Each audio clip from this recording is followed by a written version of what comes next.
दरवाजा मुंडे दरवाजा लावून घे. एसी जर आहे का चालू आणखी दरवाजा उघडू नका. चला रोल. हॅलो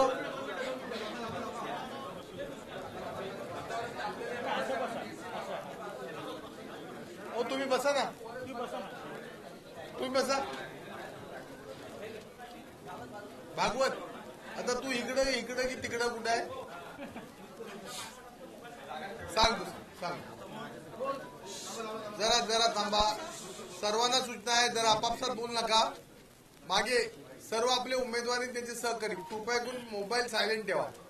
आणि ही पत्रकार परिषद झाल्यावर आपण जे सगळे महाविकास आघाडीचे पदाधिकारी उमेदवार आहेत त्यांनी इथंच थांबायचं आहे. रोल. नमस्कार सगळ्यांना. जय महाराष्ट्र. महाराष्ट्रामध्ये होऊ घातलेल्या सगळ्या नगर परिषद नगरपंचायतीच्या निवडणुकांचा उमेदवारी अर्ज करण्याचा आज 17 नोव्हेंबर हा शेवटचा दिवस होता. आणि त्यामुळे महाविकास आघाडीच्या वतीनं शिवसेना उद्धव बाळासाहेब ठाकरे पक्षाच्या नेतृत्वाखाली रत्नागिरी नगर परिषदेमध्ये आम्ही सर्वच्या सर्व नगरसेवक उमेदवारांच्या उमेदवारी अर्ज आज भरले. आणि त्याचबरोबर नगराध्यक्ष पदासाठी शिवसेना उद्धव बाळासाहेब ठाकरे पक्षाच्या चिन्हावरती सौ शिवानी मिहीर सावंत माने यांचा आज आम्ही महाविकास आघाडीच्या वतीनं उमेदवारी अर्ज दाखल केलेला आहे. आज एक आणखीन औचित्याचा दिवस असा आहे. हिंदुहृदय सम्राट स्वर्गीय बाळासाहेब ठाकरे साहेबांचं आज पुण्य स्मरण आहे. पुण्यतिथी आज आहे. आणि त्यामुळं या संपूर्ण देशामध्ये ज्यांनी हिंदुत्वाचा अंगार फुंकला ते स्वर्गीय बाळासाहेब ठाकरे हिंदुहृदय सम्राट यांचा आशीर्वाद घेऊन आज या ठिकाणी आम्ही या निवडणुकांना सामोरं जातोय.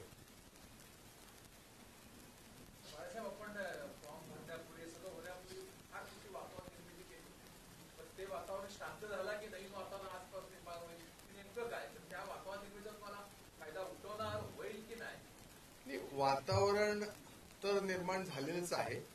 आम्ही 2 नोव्हेंबर पासून 9 दिवसाची रत्नागिरी शहरामध्ये स्वच्छ भारत अभियानची दुर्दशा असेल, पिण्याच्या पाण्याच्या संदर्भातल्या अडचणी असतील, मोकाट जनावरांचे प्रश्न असतील, असे अनेक कितीतरी प्रश्न या ठिकाणी माझ्या सहकार्यांचे आणि माझ्या निदर्शनास आलेले आहेत.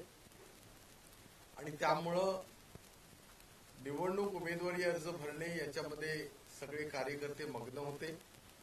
आणि त्यामुळे कोणत्याही प्रकारचा अलिमिया थंडावा आलेला नाही आहे. उलट आजपासून अधिक वातावरण गरम व्हायला सुरुवात होणार आहे.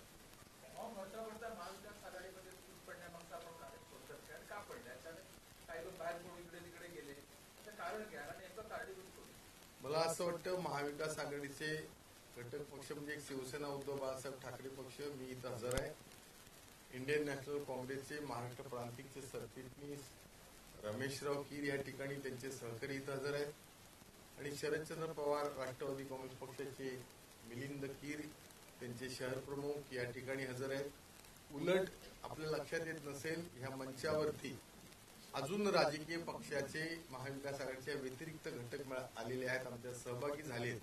त्याच्यामध्ये महामानव घटनेचे शिल्पकार डॉक्टर बाबासाहेब आंबेडकरांच्या चळवळीतले जे अनुयायी आहेत, ज्याच्यामध्ये रिपब्लिकन पार्टी ऑफ इंडिया आहे, ज्याच्यामध्ये बहुजन वंचित आघाडी आहे, ज्याच्यामध्ये बहुजन समाज पार्टी आहे, ज्यांचा एक उमेदवार आज या ठिकाणी हत्ती या निशाणीवरती आम्ही पहिल्यांदा या ठिकाणी त्यांनी उमेदवार आमचा महाविकास आघाडीमध्ये भरलेले. त्याचबरोबर महाराष्ट्र नवनिर्माण सेनेचे म्हणजे सौंदळकर साहेब आहेत. आणि त्यामुळे महाविकास आघाडी आणखीन अलिम्याजी व्यापक झाली. त्यामुळे तुम्हाला कुठून दिसली ती महाविकास आघाडीची फूट मला काही कळली नाही. तुम्ही जर मला काही अधिक प्रश्न विचारले तर मला उत्तर देणं थोडं सोपं होईल. नाही आपला प्रश्न असा होता की महाविकास आघाडीच्या संदर्भात तर हे सगळे आहेत ना.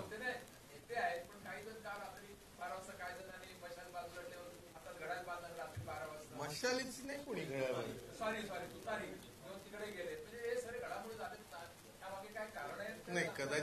कदाचित असं आहे. जरा बोलू नका. काही ती युती राज्यातली आहे, ह्यांना कदाचित आमच्या महाविकास आघाडीचं विस्तृत रूप पाहून असं काही काही करावं असं वाटलं असेल, पण मला वाटत नाही त्याच्यामध्ये काही अडचण येईल. असं सर्व आम्ही जे मतदार आहोत महाविकास आघाडीचे हे ठाम आहोत. एक निश्चय आहे की रत्नागिरीमध्ये त्यांना परिवर्तन पाहिजे. आणि जर समोर पालकमंत्री वगैरे स्ट्रॉंग येते असताना आपण सामोरं जात आहे, थोडंसं मनामध्ये काय ती शंका? पालकमंत्री स्ट्रॉंग असते तर त्यांचे उमेदवार केव्हाच घोषित व्हायला पाहिजे होते. त्यांचे उमेदवार घोषित पहाटे आज झाली. याचा अर्थ स्ट्रॉंग कोण आहे याचं सगळ्या जनतेनं ठरवलेलं आहे. आणि मित्र पक्षातलेच उमेदवार घेऊन आपल्या पक्षात धनुष्यारोप करण्याची रात्रभर लढाई चालू, त्याच्यातच त्यांची दमछाक झालेली आहे. साहेब, आपण सहभागी आहात काय आपल्या मनोभावना? काय आपण बोलणार आहोत काय? काँग्रेस आणि सध्या शांत आहे असं म्हणतात लोक, मला वाटत नाही, पण बरेच दिवसांत तुमचं दर्शन झाले. तुम्हाला शुभेच्छा बाळासाहेबांच्या बाजूला बसल्यात. काय या निवडणुकीला? नाही, काय नाही, भूमिका सुरेश बाळासाहेब माझ्या आधी मांडलेली आहे आणि त्या भूमिकेशी सहमत हे आम्ही सर्व पक्ष आहोत. म्हणजे राष्ट्रवादी काँग्रेस, शरद पवार गट, आम्ही काँग्रेस म्हणून आम्ही सगळे एकत्रित आहोत आणि एकत्रितपणे चांगलं काम करणार. तसा प्रचाराचा शुभारंभ माझ्या पदयात्रेचा झालेलाच आहे, परंतु आज आता उमेदवारी अर्ज अंतिम दिवस होता. मला वाटतं उद्या एक दिवस छाननी आहे. नियमाप्रमाणे निवडणूक आयोगाच्या जो कार्यक्रम पत्रिका असते त्यानुसार विड्रॉवल ज्या दिवशी होते त्या दिवसापासून अधिकृतरित्या प्रचाराचा नारळाचा शुभारंभाचा नारळ त्या ठिकाणी वाढवण्यात येईल. पण मला असं वाटतं की रत्नागिरीतल्या जनतेनं एक मन बनवलेलं आहे की त्यांना गेल्या 4 वर्षामध्ये तर लोकनियुक्त नगरसेवकच नव्हते महाराष्ट्रामध्ये, आणि त्यामुळं केंद्रातलं आणि राज्यातलं डबल इंजिनचं सरकार तिसरं इंजिन खरं लावायला असताना सुद्धा 2 इंजिनवरच तिसरं इंजिन चाललं होतं. आणि त्यामुळं ही लोकशाहीची खऱ्या अर्थानं हत्या आहे. आणि त्यापूर्वी सुद्धा जो काही कारभार महायुतीनं केलेला आहे आणि त्याच्याबद्दलच्या तीव्र प्रतिक्रिया, तुम्ही थोडंसं चालत फिरत नाही माझ्यासारखं, 2 व्हीलरवरून फिरता असाल तर तुम्हाला ते सगळं विदारक चित्र ह्या रत्नागिरीतल्या 100 किलोमीटर रस्त्याचं आलेलं आहे की 44 कोटी रुपयाचं डांबरच वापरलं नाही आणि त्यामुळे रस्ते निकृष्ट दर्जाचे झालेत आणि त्याचा प्रचंड त्रास हा रत्नागिरीकरांना होतो. ही फार मोठी समस्या आहे. आणि त्यामुळे माझा सवाल असा आहे की या जिल्ह्याचे पालकमंत्री उदय स्वरूपा रवींद्र सामंत की जे तुमच्या पद्धतीनं 5 वेळेला निवडून आलेले आहेत, तर त्यांनी या 44 कोटीच्या डांबराची व्हाउचर या निवडणुकीपूर्वी रत्नागिरीला जनतेला दाखवावी. नाहीतर 5 वर्षापूर्वी एक माजी खासदार म्हणाले होते की डांबर चोर इथला आमदार आहे, तर त्याला पुष्टी मिळेल असं मला वाटतं की 44 कोटी रुपयाचं डांबर गेलं कुठे, काय झालं. आता तुम्ही काय क्वालिटी कंट्रोलवाले आहात की काय? आता जे चाललंय ती थुकपट्टी चालू आहे आणि ही जनता मला बोलते. तेव्हा आता कोणाला काय ते रस्ते दिसले, त्याचं टेंडर कुठं झालं, त्याचं काय आहे, त्याचं डीएलपी काय आहे, त्या दृष्टीनं हे माझ्या मताप्रमाणे निवडणूक आल्यामुळं ही एक धुळपेक आहे चालू. पण आता लोक त्याला योग्य ते उत्तर देणार. 3 नाही 4 5 झाले पक्ष. असं आहे, नाही असं आहे की आम्ही अर्ज भरलेत. आता महाविकास आघाडी आमची 100% आहे. काही ठिकाणी असं आहे की एखादा ऑप्शन असेल म्हणून काही जादा फॉर्म आम्ही भरलेले आहेत. परंतु मला असं वाटतं विड्रॉवलच्या दिवशी याचं अंतिम चित्र आपल्याला दिसेल. 100% महाविकास आघाडी आमची आहे. एक चांगली गोष्ट अशी आहे की महाराष्ट्र नवनिर्माण सेना यांनी आम्हाला पाठिंबा दिलाय आणि त्यांनी असं आम्हाला म्हटलंय की कदाचित यावेळेला आम्हाला जरी जागा एखादी मिळाली नाही उमेदवार तरी चालेल, पण मुंबईसह महाराष्ट्राच्या व्यापक हितासाठी विरोधी पक्षाच्या मतामध्ये विभाजन होता कामा नये, मराठी माणसाच्या मतामध्ये विभाजन होता कामा नये म्हणून आदरणीय राज ठाकरे साहेब, आदरणीय उद्धवजी आणि सगळे महाविकास आघाडीचे नेते मंडळी, सुप्रियाताई सुळे, त्याचबरोबर शशिकांतराव शिंदे, हर्षवर्धनजी सकपाळ, आमचे रमेशराव कीर आणि चिपळूणला तर रमेशराव कदम माजी आमदार हे आमच्या महाविकास आघाडीच्या माध्यमातून राष्ट्रवादी शरदचंद्र पवार काँग्रेसचे नगराध्यक्षाचे उमेदवार आहेत. याचा अर्थ चांगल्या पद्धतीनं महाविकास आघाडीची सगळी रचना झालेली आहे. बरोबर ना मिलिंद? आणि विड्रॉवलच्या दिवशी आपल्याला अंतिम त्यातलं जे काही चित्र आहे ते स्पष्ट होईल.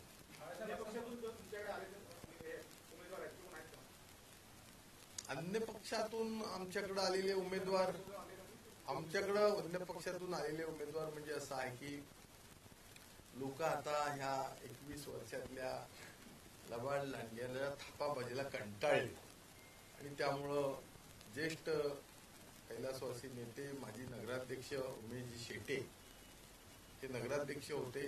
त्यांचे चिरंजीव केतन शेटे यांनी महाविकास आघाडीमध्ये प्रवेश केलाय.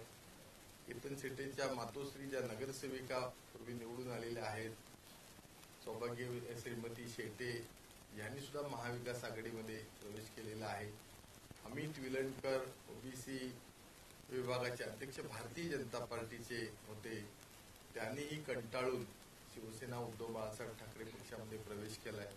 नाझनीन हकीम या सुद्धा पूर्वी नगरसेविका होत्या, त्यांनी सुद्धा शिवसेना उद्धव बाळासाहेब ठाकरे पक्षामध्ये प्रवेश केलाय.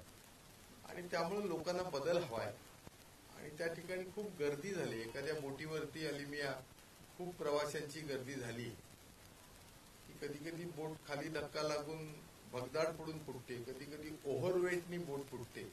तसं आता महायुतीची बोट ही ओव्हरलोड झालेली आहे आणि भाजपा खरा आमचा महाराष्ट्रात पूर्वीचा आमचा भाजप हा इनकमिंग होता, पण आता त्यांच्यातले आउटगोईंग सुरू होऊन ते सुद्धा रत्नागिरीमध्ये शिंदे सेनेच्या एका छोट्या पक्षामध्ये म्हणजे राष्ट्रीय पक्षातली माणसं एका छोट्या शिंदे सेनेसारख्या पक्षामध्ये येत आहेत.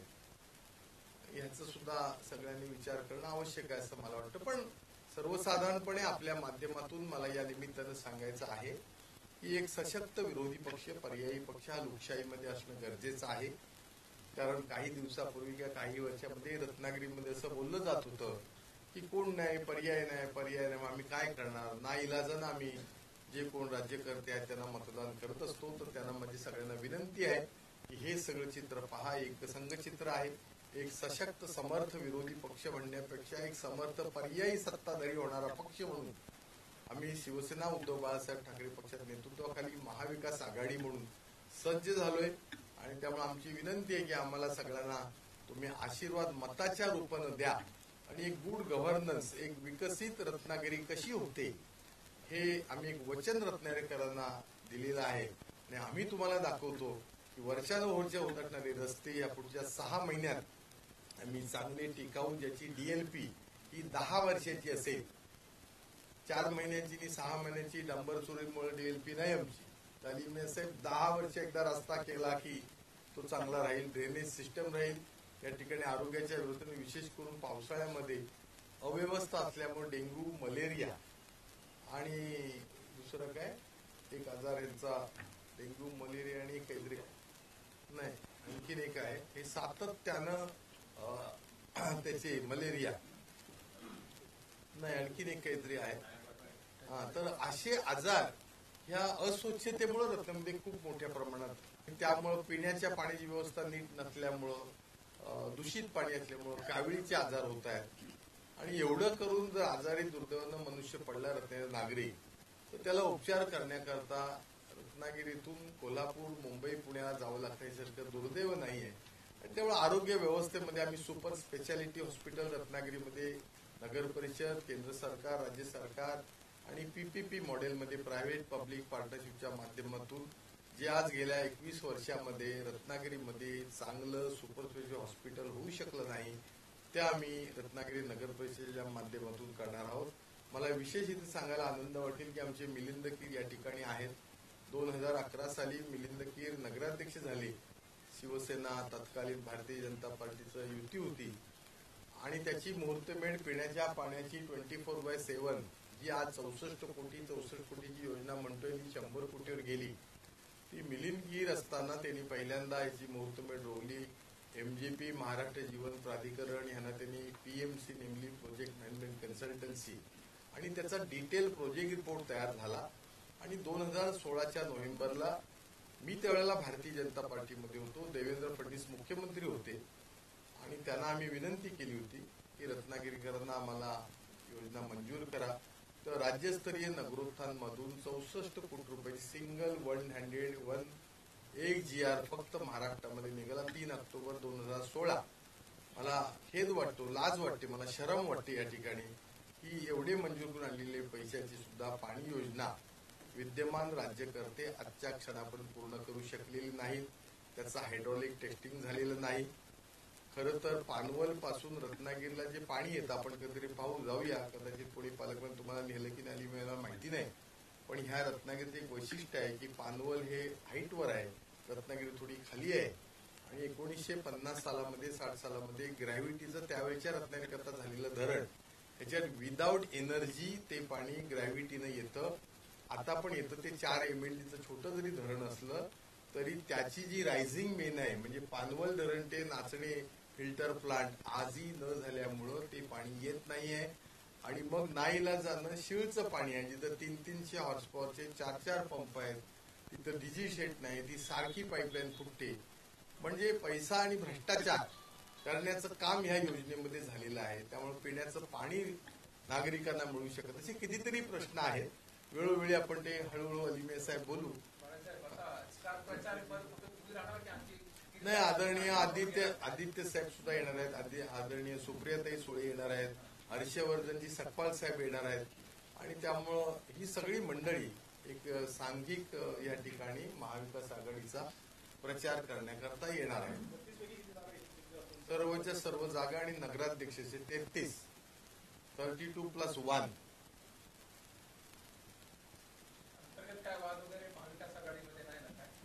असला तर सांगा, आपण तो दुरुस्त करू. 100% पत्रकारितेच्या चष्म्यातून जर असं निदर्शनास आलं तर आम्ही सगळेजण काळजी घेऊन ते आम्ही करू. पण देवाची दया आहे, परमेश्वराची कृपा आहे. असं काय अशी खूप प्रयत्न होते, अशा खूप सुपाऱ्या घेतल्या गेल्या होत्या. आला विषय म्हणून सांगतो की ही महाविकास आघाडी घडूच नाही. गेल्या 4-5 दिवसापूर्वी तुम्हाला हळूहळू कळेल ते की ही महाविकास आघाडी घडता कामा नये याच्याकरता काही प्रयत्न झाले. त्याच्याकरता नेहमीप्रमाणे लक्ष्मी दर्शनाचा लाभ घ्यावा अशा प्रकारची काही लक्ष्मी म्हणजे दर्शन लक्षात आलं, दिवाळीत लक्ष्मी पूजन झालेलं आहे. काही ठिकाणी ऍडव्हान्स घेतले गेले. आता ऍडव्हान्स घेऊन ते जर काम टार्गेट पूर्ण होत नसेल तर मग असं इकडनं तिकडे जाऊया, घड्याळ घेऊया, अमुक करूया असं सुद्धा कदाचित होईल. कमिटमेंट पूर्ण तर करायलाच पाहिजे ना, तेव्हा असं काही होईल. हा एक तुम्हाला विषय आठवतोय, मला वाटतं आपण सगळे जुने पत्रकार आहेत, मी पण जुना आहे. 2006 साली याच रत्नागिरी नगर परिषदेमध्ये मिलिंद कीर तुम्हाला आठवत तर बघा, शिवसेना भाजप म्हणून आम्ही सगळेजण होतो, काँग्रेस राष्ट्रवादी काँग्रेस म्हणून मला वाटतं त्यावेळेला आपण सगळेजण होतात आणि 16 नगरसेवक हे उमेश आमचे शेटे कैलासोचे यांच्या नेतृत्वाखाली निवडून आले घड्याळ चिन्हावरती आणि शिवसेना भाजपचे आमचे 12च काहीतरी आम्ही निवडून आलो होतो. मदन बापना साहेब आज नाहीये, कैलासवासी ते निरीक्षक म्हणून आले होते आणि त्यांनी कैलासवासी उमेश आमचे शेटे साहेबांचं नाव नगराध्यक्षाला जाहीर केलं. आता जरा शोधा रत्नागिरीकरांना माझा तुम्हाला सवाल आहे की इतकं बहुमत जनतेनं दिलेलं असताना सुद्धा त्या पक्षातले 7 की 8 नगरसेवक मतदानाच्या दिवशी येत नाहीत आणि आम्हाला मग मधु शेठ घोसाळे कैलासवासी आहे त्यांचा आम्ही भरला होता, पण आमच्याकडे बहुमत नव्हतं, पण आमची 12 मतं आम्हाला मिळाली. बरोबर ना? अशोक मयेकर हे त्यावेळेला आमची 12 मतं घेऊन निवडून आलो आम्ही आणि तिकडं बहुमत मिळालं असताना सुद्धा 5 वेळा आलेले आमदार त्यावेळेला पहिल्यांदाच आले होते, नवे वाटत होते, छान लोकांना वाटत होते. तर त्यांनी पहिल्यांदा बेईमानी स्वपक्षात गद्दारी कशी करावी ह्याचा त्रास बिचारा माझे मित्र आहेत, माझे वर्गमित्र होते उमेश शेटे कैलासवासी यांना त्यावेळेला झाला आणि बहुमत आलेलं असून सुद्धा त्या बहुमत पक्षाचा नगराध्यक्ष न करण्याचा मान हे जे आता 5 वेळा आलेले आहेत ना साहेब आपले, ह्यांनी केलं. म्हणजे दुहीची बीज, बेईमानीची बीज कोणी केलेत आणि तेच आज जर काय जर करत असतील तर जनता हुशार आहे. नवीन एक पिढी आली, 2 पिढ्या आल्या त्याच्यानंतर, त्यामुळे जुन्या पिढीला म्हणजे साधारणपणे 15 वर्ष जो 18 वर्षाचा होता तो आता 36 वर्षाचा झाला असणार साधारणपणे. तर 36 वर्षाच्या वयोगटातली वरची मंडळी आहेत, यांना हे चांगलं माहिती आहे की कसं बेईमानी करायचं असते. आता फक्त माझी तुम्हाला विनंती राहील की त्यावेळेला जो 18 वर्षाचा मतदार नव्हता तो आज 18 वर्षाचा झालाय, मग तो त्यावेळेला कदाचित नुकताच जन्मलेला असेल. तेव्हा 18 ते 36 वयोगटातले जे मतदार आज आहेत, सगळ्यांना माझी सूचना आहे, त्यांना हा इतिहास माहिती असणं गरजेचं आहे, बेईमानीचा, गद्दारीचा. म्हणजे मग ही नगरपालिका कोणाच्या हातात द्यायची हे सुज्ञ जनता आपल्या सगळ्यांच्या सहकार्याने ठरवेल असं मला वाटतं. राजेश सावंत ओपनली काम करणार की आतून काम करणार, तुमचं काय बोलणार? ही पत्रकार परिषद बाळमाने यांची आहे. राजेश सावंत पत्रकार परिषद घेतील, त्याच्यात त्यांची भूमिका सांगतील. काय करणार, आतून काम करणार? सांगतील ना ते. त्यांचा फोन नंबर मी तुम्हाला देतो, ते सांगतात. तुमचं काय बोलणं झालं काय बाळासाहेब? तुमचं काय राजेश बरोबर तुमचं काय बोलणं झालं काय? ते सांगतील. आता असं आहे, नाही ऐका ना, एक आदर्श पिता कसा असावा हे उदाहरण या महाराष्ट्राच्या राजकीय जीवनामध्ये राजेश सावंत यांनी दिले.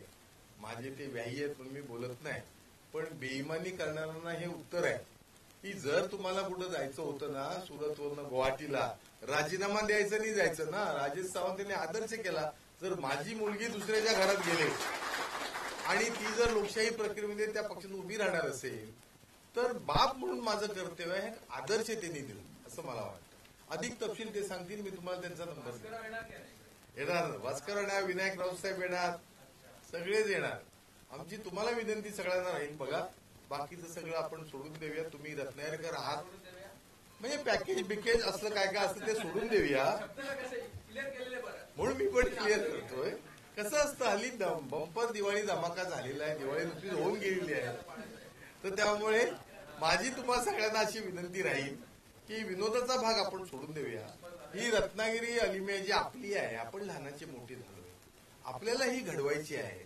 त्यामुळं थोडंसं राजकारण आपण सगळ्यांनी बाजूला ठेवून समाजकारण करून आपल्याला हे शहर कसं चांगलं करायचं आहे, इथला समाजातला प्रत्येक घटक जातीपातीत न वाटता, धर्माधर्मात न वाटता तो कशा पद्धतीने एकत्र राहील याकरता पत्रकार बंधूंनी आम्हाला अधिक मदत करावी अशी मला त्यांना नम्र विनंती आहे.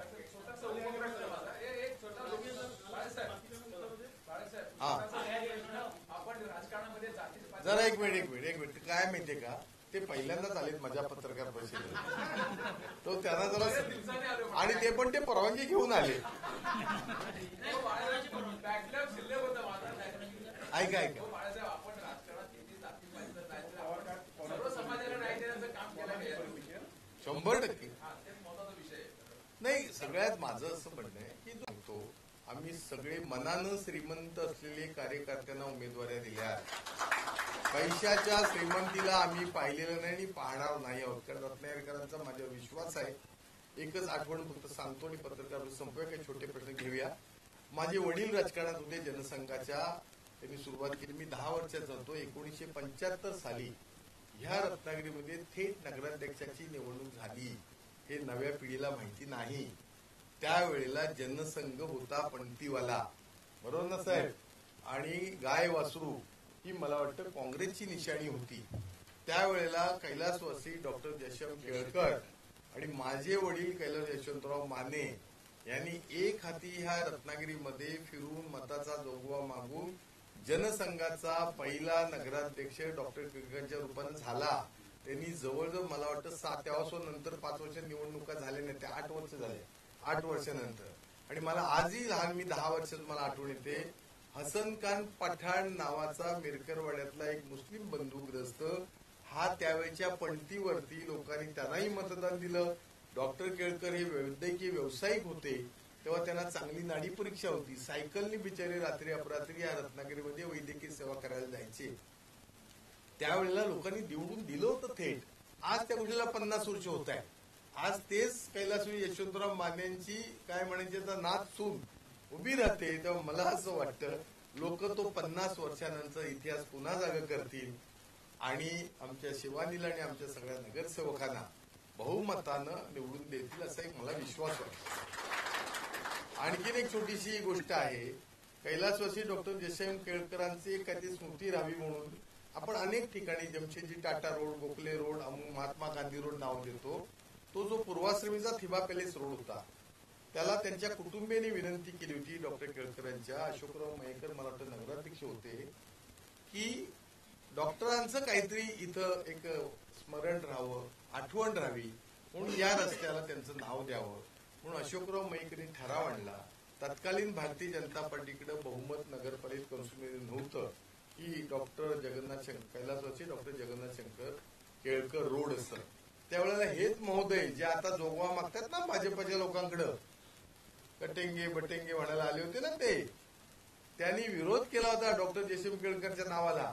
आणि आज रमेशराव किरे त्यांना मी बंधनाधीन काँग्रेसचे 3 नगरसेवक होते, मला वाटतं बाळा मयेकर वगैरे, ह्यांनी राजकारणाच्या पलीकडे आमच्या ठरावाला मतदान केलं आणि डॉक्टर केळकरांचं नाव आजही त्या रस्त्याला लागलंय. म्हणजे अशा प्रकारे कसं काय चाललंय रत्नागिरीचं राजकारण, ह्याच्या जरा स्मृती आठवणी आपल्या माध्यमातून जनतेपर्यंत जाव्यात म्हणून जरा मी आठवण आली, मी बाई काढली. कधीतरी आपण रूबरू करूया. हल्ली ते पॉडकास्ट काय असतं ना, तसं केलं तर हे असा बराच मसाला माझ्याकडे आहे. म्हणजे तो आपल्याला व्हिडिओच्या रूपानं मतदानापर्यंत नंतर सुद्धा दाखवता येईल. नाही, त्यांची महायुती आहे. उलट त्याने आपले उमेदवार हे शिंदे सेनेच्या धनुष्यावर दिले, तेव्हा आतून बाहेरून काय होणार सगळं आता बाहेरूनच झालंय त्यांचं.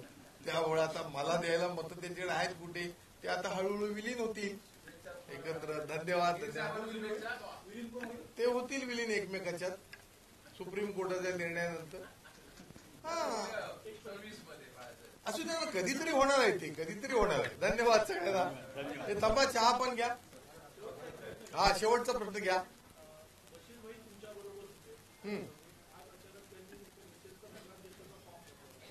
नाही, बशीरभाई हे ज्येष्ठ आहेत. स्वाभाविकपणानं प्रत्येक नेत्याला ही ओपन जरा बोलू नका. सर्वसाधारणपणे प्रत्येक नेत्याला आता ओपन आरक्षण असल्यामुळं पुन्हा कोणतरी ओपन कॅटेगरीतले नगराध्यक्ष असं वाटत असतं. त्यांनीही त्यांच्या पक्षाकडे ती उमेदवारी मागितली होती. पण नेमकं कसं आहे, जी महाविकास आघाडीची जी काय नगराध्यक्ष पदाचं जागांचं जे वाटप हे राज्यस्तरावर होतं, बरोबर ना.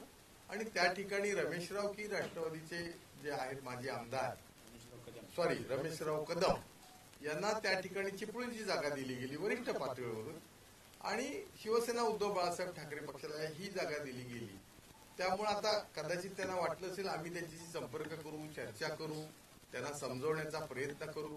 कारण गेल्या विधानसभा निवडणुकीमध्ये, लोकसभा निवडणुकीमध्ये बशीरभाई मुर्तुजा यांनी खूप चांगल्या पद्धतीने महाविकास आघाडीचं काम केलं होतं.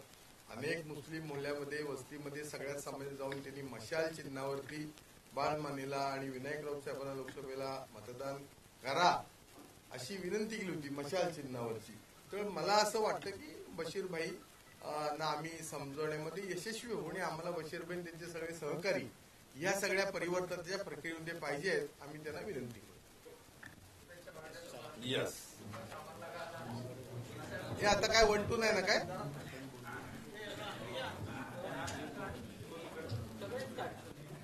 होय, पण चुकलं तर द्यायला काय बोलतोस काय.